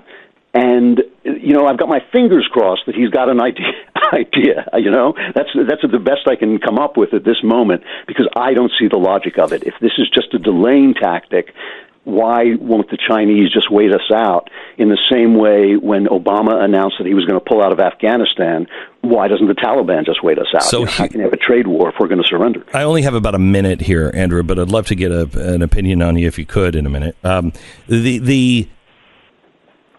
My fear is the economy goes to hell in a handbag, and we are going to be looking for socialists. If the economy stays good, we're going to be fine. But we will look for a handout from a socialist, and they'll be glad to give it to us. Do we weather a storm like a very bad 2008 or Great Depression, somewhere in between? It's a very open question. I think your worries are really well-based. I'm always pretty optimistic. I'm hoping that Trump will pull out if he sees the economy going south. But that is exactly how communism spread. When you look at China, the corrupt government that the idealistic communists came in and replaced was less honest than the communists. Yeah. And the same thing was true of the czars. That's how it gets in. It gets in when capitalism fails because of mismanagement by politicians. So your worries are completely well-founded. I just hope Trump is not a dumb guy, and I hope he pulls out if he sees that happening. Andrew Klavan, always good to talk to you, sir. Thank you so much. And my best to your family. I will tell you, Andrew Klavan is a remarkable guy. He is a guy who, when I saw him, about a year ago, we hadn't seen each other in years, and he said, Glenn, I have to tell you something. About 10 years ago, I said something to somebody, and he said I was wrong, and I said it about you, and it was just a joke, but it never felt right, and I needed to apologize. And I said, I didn't even hear the joke, did I? And he said, no. And I said, it was a joke? He said, yeah. And I said, relax, Andrew. This guy is such an honest and decent man. Honored to be able to call him one of the circle of my friends. Sponsor this half hour is Casper. Middle of the night, you're tossing and turning, you're not sleeping, you're drenched, you're covered in sweat. Yay! You run the AC or the fan all night to try to keep cool, or you could get rid of that heat-trapping mattress and sleep as cool and comfortable as I do on my Casper mattress. All Casper mattresses use premium foams that relieve pressure and help align your body, but these are new foams. This was patented by Casper, so you don't sweat. They're breathable. Thanks to the breathable material, you're guaranteed to sleep cool all summer long. And it's shipped for free in a box, really, really small, easy to get into the bedroom. And then you sleep on it for 100 nights. If you don't love it, you can call them and they'll come and pick it up and return every penny, no questions asked. But you're going to have a great night's sleep. Try it yourself for 100 nights risk-free at Casper.com. Use the promo code BECK and get $50 off the purchase of a select mattress at Casper.com. Promo code BECK. That's Casper.com. Promo code BECK. Terms and conditions to apply. Welcome to the program. Thank you so much for listening. And if you miss any part of the show, you can get it at TheBlaze.com. You can also find our podcast at iTunes. Make sure that you subscribe and rate the show, because it helps expose it to new audiences. So expose and rate the show. Also, new this week, a new podcast from me. It is The News and Why It Matters. And it's some of the best people in the building here. And we just talk about the news of the day and what it really actually means. It's a brand new podcast. You can find it, and it's all kinds of scenes and about an extra 20 or 30 minutes that's not seen on television. And I think that's posted around 5 or 5:30 Eastern time. So you can grab that, and please subscribe and rate it. Go to your iTunes now and look for the news and why it matters. Okay. I was a little disappointed. I thought we were going to have the girl on yesterday from... You did. You remember the interview you did it yesterday on the show? From the story from Refinery 29, which was this millennial in New York that was having to struggle on a $25 an hour job, and she had to limit her trips to the Hamptons and and her avocado toast. It was quite amazing. And then we get on TV. I'm told all day that we have her, and she bore a striking resemblance to you, Stu. Well, I found her to be quite attractive, so I'll take that as a compliment. Really? But yeah, she. I don't know why. She seemed a little ditzy. I think she got her. I missed this part because I was looking away, and then I look up, and it looks like she was. Why were you looking away? But it looked like she accidentally got her gum in her hair. There was some gum in the hair by mistake by this particular guest. And we never marked it as satire, so everyone should assume it was 100% accurate. Wow. Mm-hmm. Wow. Okay, that would be misfortunate if that happened. You can check that out at TheBlaze.com. Become a subscriber and join us every day.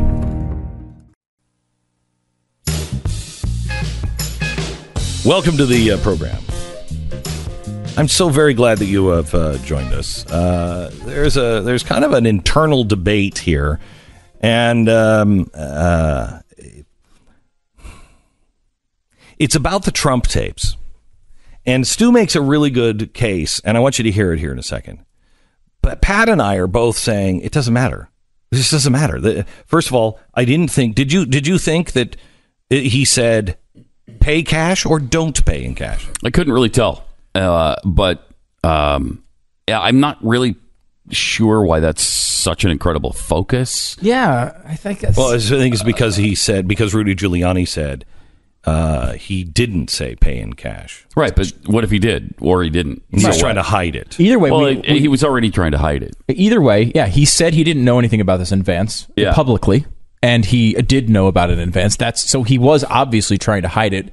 He's trying to hide it from regulators, I guess would be the accusation, because we know the payment happened from the media source to her. That we know. So we just don't know whether there was a payment from Trump to the media source as well. But I mean, we know the payment actually occurred. And now it looks like it obviously did. And it doesn't look like there was a slush fund. Remember, our initial idea was that there was some sort of a slush fund. And he did open a company with that purpose. Mm-hmm. We know that. He then closed it with no payment made. So the belief is that the payment was actually never made. So they never paid Karen McDougal. No, they did pay McDougal. That payment came from they never paid the National Enquirer. Oh, right. The question is, did they pay the National Enquirer? We know they thought they were planning to do it. We know they set up the company to do it, but the company apparently never paid the money on record through that company to the National Enquirer. Now, is it possible that they decided later, you know what, let's do cash? It's possible. Or did they decide, you know what, it doesn't matter. It doesn't matter. And maybe David Pecker was like, guys, you don't need to give me $150,000. I'll just pay it. Mm-hmm. He's a friend. That's not an incredible amount of money for David Pecker to just suck it up and spend. Yeah, again, this is Russian collusion. Even if it was illegal to pay the cash or whatever, doesn't matter because they didn't. That we know of. There's nothing here. There's nothing here. And nobody's going to care. No Trump supporter's going to care about this. They already don't. No, you know what? Don't care. And I think it's because, we've already baked it in. Yeah. Pat, how surprised are you that he slept with a Playboy model after he was married to another supermodel? Well, look, I wasn't electing a pastor in chief, so right. I didn't care. Right. I didn't care. No, hang on. But be sincere. This is one of the things we said. We already knew before the election that he did. Right. We said before the election. Listen to him on Howard Stern. That's who he is. Yeah. That's who he is. Yeah. And so nobody is surprised by this. Mm-hmm. When you look at Cohen, did anybody think he was a clean attorney? No. No. I thought he was a mob attorney. Well, we heard him ranting and raving. Yeah. Against, who was that he was threatening? Some Daily media Beast. source. Daily Beast reporter, yeah. So, when you know who he is, you're like, okay, whoa, he was going to set up a dummy corporation to pay the National Enquirer. Nobody cares. And it's not like you're paying off Fox. You're paying off the National Enquirer. Yeah. Now, all of that, Stu's point has been all day, if we found out that Barack Obama had paid off, let's use it because Barack Obama is not believable. Bill Clinton is the Democratic version of Donald Trump when it comes to his love life. Okay, sure, right? Mm-hmm. So, would anybody have been surprised that Bill Clinton was making it with a supermodel or a Playboy model or a porn star? No, I wouldn't be. Be an upgrade. No. Anyway,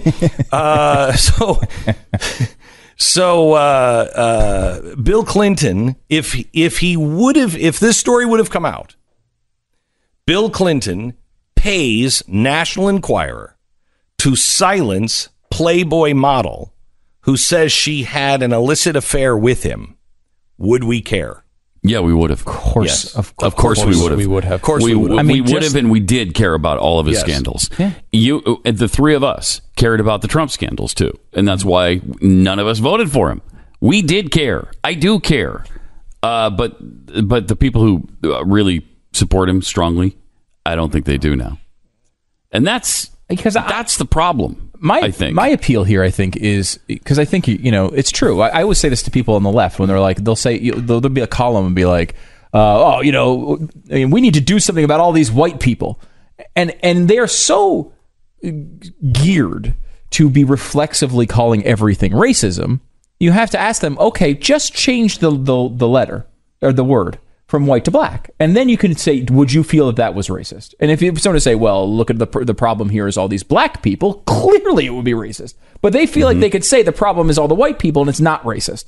Well, that's an easy test. And for us, the same thing is we should change it to whether it's Hillary Clinton or Bill Clinton or whoever it is. Clearly, we would be upset about this. And I appeal not to look back at Donald Trump, because you can do that easily. And you might say, well, I like Donald Trump. They're doing a lot of good things. Just think of this going forward. Do we want this precedent going forward? Forget Donald Trump. Forget Bill Clinton. Forget Barack Obama. Do we want this precedent to be acceptable? Because we don't have the media sources. They've got all the good ones. Mm-hmm. They can do this a lot better than we can do this. Paying off media sources to do favors for them is not a precedent that I necessarily want to continue. Mm-hmm. They already get favorable treatment. But, National Enquirer, what do you want to say? Us Weekly? If there was a scandal with the next presidential candidate who's a guy, Eric Holder runs for president. Let's use Gary Hart. Gary Hart, it was the National Enquirer, wasn't it? That did Gary Hart? It was. So it was the National Enquirer that got Gary Hart. But that changed the course of history. John Edwards, too. If Edwards had paid several $100,000 to the National Enquirer, so they not only didn't run the story, but they actually went out to get the story so they could hide it. Actually overtly went out to get the story, pay the person, and then hide it intentionally. We would have been really upset, and rightfully so. It's okay to be upset about these things and still say that, I like, Neil Gorsuch. It's still all okay. So now here is the one difference. Because I agree with you. But there's two things that come to mind. One, John Edwards was, talking about himself like he was just a good guy and a great saint and everything else. Nobody believes that about. People believed that about John Edwards. Mm-hmm. People thought he was a good guy, a good look at him with his wife, and he's wonderful and blah, blah, blah, blah, blah. No, he wasn't. He was a bad guy. Mm-hmm. Donald Trump, nobody looks at him like he's faithful to Melania.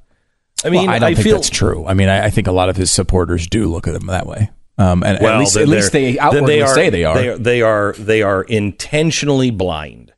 And they have intentionally blinded themselves. I don't think there's anybody who thinks that. Look, anybody who writes about his marriage. While I was walking down the aisle, I looked at Melania and thought, I'm already bored with this. What am I doing? That's it. And he said oh man, that was in his prenup thing, wasn't it? Remember we played the audio of that. Yeah. He was like, you have to have a prenup because I know my marriage to Melania will eventually end. Yes. So I mean, it's just who he is. It's just who he is. It's not a surprise. Now, the media part of that is a little bit. I mean, look again. His private life with who he's sleeping with is something for him and Melania to sort out, right? The fact that he's telling us that he didn't do it is of mild interest. Like he shouldn't be lying to us about these things, just like any president shouldn't be lying. But the idea that a president or a presidential candidate a few weeks before the election has a potentially damaging story that he takes money and gives to a media organization so that they capture the story and make sure the voters don't know about it. I don't see how you don't think that that's at least a real problem. I do. Whether you like the guy or not. I found it a problem when the LA Times hid it about Obama. Yeah, that's a great example. And when the photographer hid the picture of Louis Farrakhan and Obama together, and that was all done without payment. Yeah. And that's why this isn't about Donald Trump. No, it's not. It's about the American people and about what we've come to accept press. now. Yeah.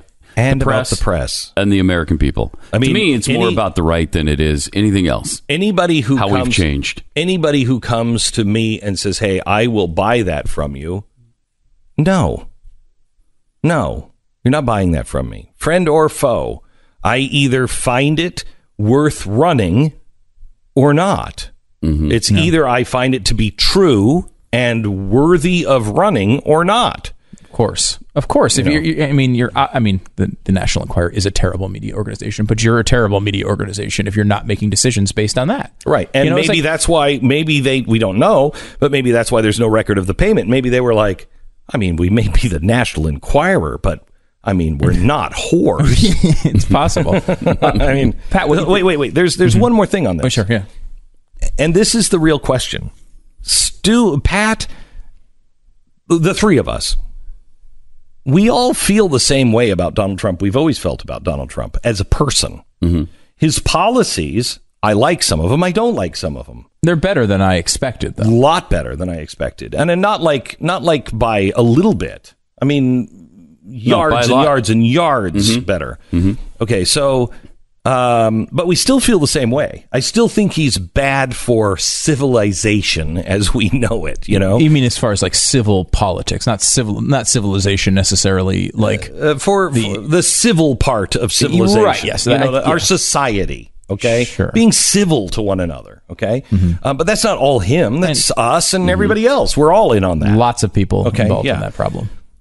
But the one thing that has crossed my mind over and over and over again is. Live in the world as it is. Deal with the world as it is, not the world as you wish it to be. It's be in the world, not of the world. So I can sit here and go, okay, well, I don't agree with this. I don't like his behavior. I think he's bad for society, and I say those things. However, that's me. That's not the world I live in. The world I'm living in doesn't want to hear any of that. Well, okay, I'll attempt to say that from time to time to remind people this isn't good, but neither is the other option that we have on the other side, that is postmodernism that's tearing us apart as well. And this guy has done some good things. That's me living in the world as it is without, I think, compromise. Is that accurate? I think so. And it's what we said at the beginning when he was elected. We're going to give him a chance. Yeah, he's the president. We're going to call balls and strikes as we see them. Yeah. And I'm not going to call a strike a ball and a ball a strike. I'm not going to do it. If I see it on the outside corner and it's over the plate, I'm going to call it a strike. And I think we've been pretty consistent in doing that. Yeah. Haven't we? We've tried. We've tried. I don't know any other way to do it because I don't either. But I just don't. We can't. This world currently makes us feel like you're a sellout, one way or the other. You're a traitor, one way or the other, no matter what you say. No, I'm just dealing with the world as it is and trying to hold on to my own personal belief, but the rest of the world isn't going along with my personal belief. That's okay. That's okay. Mm-hmm. I'll continue to live what I live and believe what I believe, but I will deal with the analysis of the world as it is. That's one thing the media just cannot do. No. All right, let me tell you about Simply Safe. Yes, Stu. I was just going to say Pat Gray appears on the News and Why It Matters, and you may know that, of course, from its very high podcast position on the iTunes charts. The number 12 podcast in news and politics in America. Let's make it number 1 by the end of the week. That would be fantastic. Yeah. And also on Pat Gray Unleashed as well. Yes.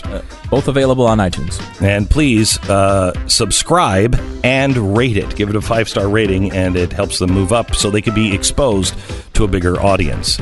Only day 3 on the News and Why It Matters on podcasts, so... All right, Simply Safe. Simply Safe is going to give you the best bang for your buck, and it is high quality every step of the way. Their alarm system is different in the first place because they didn't set out to make money. They set out to make something for friends. They started to make something that would protect their friends who couldn't sign on to an alarm company because they were all in college and all of their houses were being robbed. And so this guy, who's an amazing inventor, decided, you know what, I'm going to make this for you guys and you just pay for the parts. Well, they did. And then it became popular there by Harvard.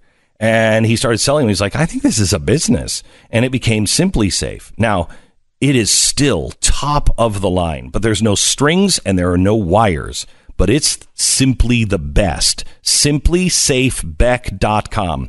24/7 monitoring with police and fire dispatch is only $15 a month. It is the best around-the-clock protection that you can find and the best system on the market. It is SimplySafeBeck.com. Go there now and get 10% off your Simply Safe home security system that you own. SimplySafeBeck.com. Glenn Beck. Wildfires in California, they're forcing Yosemite to close. Are sequoias at Yosemite, do you know? They are? It looks like it, yeah. I don't know if they... Look up if they're fire retardant. These giant sequoias out by San Francisco, these trees are amazing. They're some of the oldest living things on Earth, and they're gigantic. And the reason why they're so old is because their sap is actually fire resistant. And so you don't burn the giant sequoias, which is an amazing feature for obviously for a forest. Are the redwoods this way? I've never seen the redwoods. Are they fire resistant too? Oh, good. Thank God. We pray for the people in California. We pray for the land of California that these wildfires can get under control. And we kind of also pray that maybe some of the leaders in California get under control and start to see the light before the whole place burns down, metaphorically and literally. Glenn Beck, Mercury.